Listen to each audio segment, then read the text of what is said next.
किसी बाजवा का डर नहीं था, ना कल ना आज ना कभी होगा। इन खबीसों से मैं क्या डरूं? खौफ होता है मुझे बनाओ वज़ीर आला, मैं करता हूँ FIR। वो जो जनरल चला गया उसको छोड़ो, मैं मौजूदा जनरल के खिलाफ क्या करेगा? वो गोली मारेगा ना। कल कप्तान ने एक खिताब किया और उसके अंदर बात की कि मैं इनके ऊपर केसेस करता था नैब के अंदर और नैब केसेस ख़त्म कर देती थी, और उनसे जब मैं जवाब मांगता था वो कहते थे बाजवा साहब का प्रेशर है। तो बाजवा साहब का नैब के साथ क्या लिंकअप है? अच्छा, सबसे पहली बात प्रेशर की बात कर लेता हूँ। प्रेशर की बात, मैं एक आम सिंपल इंसान हूँ, यहाँ से खुद घर जाता हूँ और इतना बोलता हूँ, मुझे डर किसी का नहीं है। तो जो बाजवा के हुक्म के गुलाम थे उनको डर क्यों था ये सोचना है। उन दाल में तो कुछ काला था ना, वो खुद भी करप्ट थे तो डर था। मुझे किसी बाजवा का डर नहीं था, ना कल ना आज ना कभी होगा। क्यों? मेरी जान का वादा, मेरी जान अमानत है मेरे रब के पास, उसकी दी हुई जिंदगी अमानत है मेरे पास। जब जिंदगी ही उसकी अमानत है तो मैं डरूं क्यों? मुझे कोई डराएगा कैसे? मैं एक चीज़ अपने नौजवानों को कह देना चाहता हूं, जो मैं आज कहना चाहता हूं। आज ये पुरानी घिसी पिटी बातें नहीं करना चाहता मैं। आज मैं नौजवानों को ये पैगाम देना चाहता हूं। हर किसी की आपने देखा लोग मिलने गए इमरान खान से, ठीक है, मेरी ख्वाहिश है खान से मिलना, लेकिन उस वक्त जब वो ख्वाहिश करे। इतने मजबूत हो जाओ, खुद को इतना मजबूत कर लो, खुद लीडर बनो। क्यों नहीं बनते? इकबाल ने क्या कहा था तुम्हारे लिए? नया है दौर, नई सुबह शाम पैदा कर, जहां में अपना मकाम पैदा कर, ठीक है। और इतने काबिल हो जाओ, जिसके बाद इकबाल का एक और शेर है, जो हो काबिल तो हम शाने कई देते हैं, मांगने वालों को दुनिया भी नहीं देते हैं। और दूसरी एक चीज़, ये जो कामयाबी और नाकामी के बीच में ये सारा कुछ चल रहा है, ये आप लोगों का इम्तिहान है। क्या इम्तिहान है? क्यों?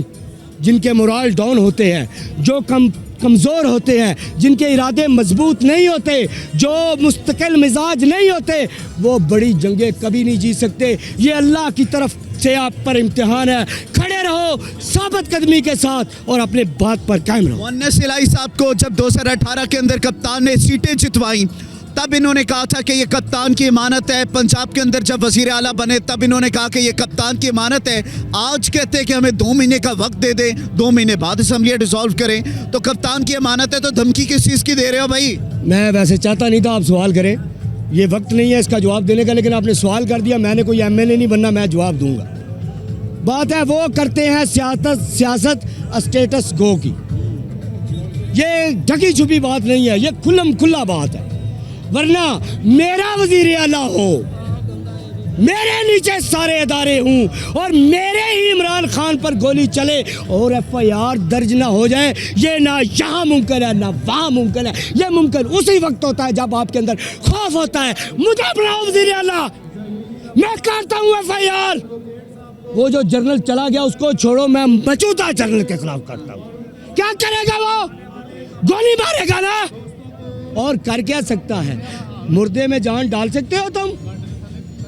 जब आपने मरना है उसके बाद आप पर मौत नहीं आएगी। डरो उस वक्त से। इन खबीसों से मैं क्या डरूं? ये क्या करेंगे? ज्यादा से ज्यादा मुझे मार देंगे, मेरी हड्डियां अरशद शरीफ की तरह तोड़ देंगे। क्या करें? इससे ज्यादा कर क्या सकते हैं? लेकिन मैं जब मरूंगा, सोचना है, जब मैं मरूंगा उसके बाद मौत नहीं आएगी। फिर सारे सवालों के जवाब देना होंगे और फिर पता नहीं क्या क्या होगा। कुरान सबका शाहिद है, जो होगा। कप्तान अगर जनरल इलेक्शन की तरफ ये तमाम चीज़ें चली जाती हैं, जो मेजर चीज़ें हम देख रहे हैं, अरशद शरीफ साहब के कातिल पकड़े जाएंगे, कप्तान के ख़िलाफ़ जिन्होंने साजिश की थी वो पकड़े जाएंगे, अमेरिका के इमाम पर जो साजिशें हो रही हैं वो ख़त्म हो जाएंगी। और फिर तीसरी जो अहम बात, मौलाना फजलुर रहमान साहब का जो पिछला बयान गुजरा है जिसके अंदर उसने घटियापन की हदें क्रॉस कर दी है, उसके ऊपर क्या कहेंगे? सर, सबसे पहले इमरान खान के सिर्फ वज़ीर आज़म बनने से ये जो भी आपने कहा ये नहीं होगा। ये होगा उस वक्त जब ये कौम पूरी तरह उसके हर फैसले के साथ खड़ी होगी और पहरा देगी। किसी में जुर्रत ना हो कि वो मेरे वज़ीर आज़म को डिक्टेशन दे। जब वो इतना मजबूत वज़ीर आज़म होगा तब होगा।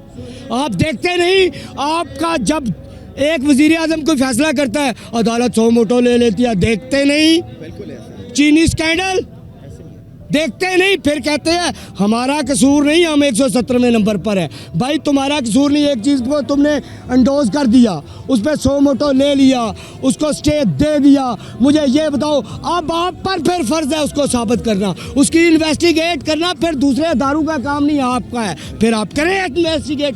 कौन रोक रहा है आपको? मौलाना फजल रहमान साहब की तरफ चलेंगे। उन्होंने बात की थी ऐसे ऐसे गलीज अल्फाज से, मैं ऑन कैमरा नहीं कहना चाहता।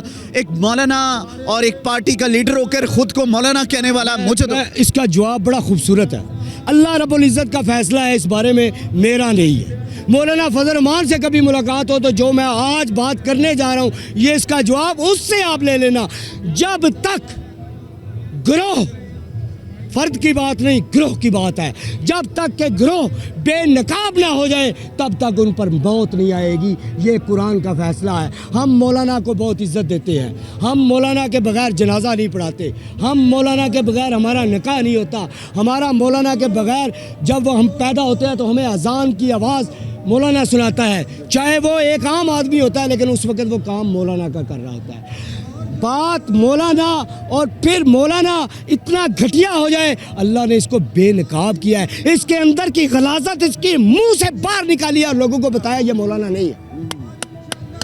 तो इनके अपने मदारिस के अंदर जिस तरीके से बच्चों का जिनसी इस्तेसाल होता है, वो खड़े होकर अवाम को तमीज़ सिखा रहा है। जिनसी इस्तेसाल की बात नहीं मैं करूँगा, ये किसी और तरफ निकल जाएगी।